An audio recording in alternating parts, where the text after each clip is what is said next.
Bakit nga kaya napaka-hype ngayon ng sapatos na 'to? Is it the style? Is it the comfort? O good marketing lang ba talaga?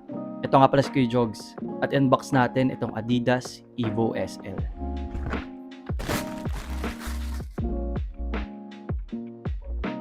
Personally guys, aesthetic wise, talagang ang ganda nga naman ng materials niya.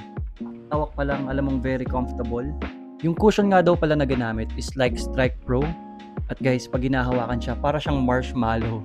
Napakalambot niya talaga.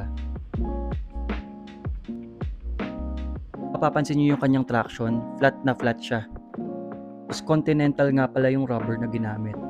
Ang SRP nga pala nito is 8,000 pesos. And I think nagkakaubusan nga agad to sa mga Adidas stores nationwide. And when it comes to sizing, para sa akin true to size siya. Sakto nga, nasa jogging era din tayo. Kaya abangan nyo ang performance review ko dito sa Adidas Evo SL. Kung nagustuhan mo tong video, sana mag-follow ka. Gumagawa nga pala tayo ng video sa YouTube, Facebook, TikTok, and Instagram. Nasa running era na rin ba ang lahat? Again, ito nga pala si Kuya Jogs. Kita kits!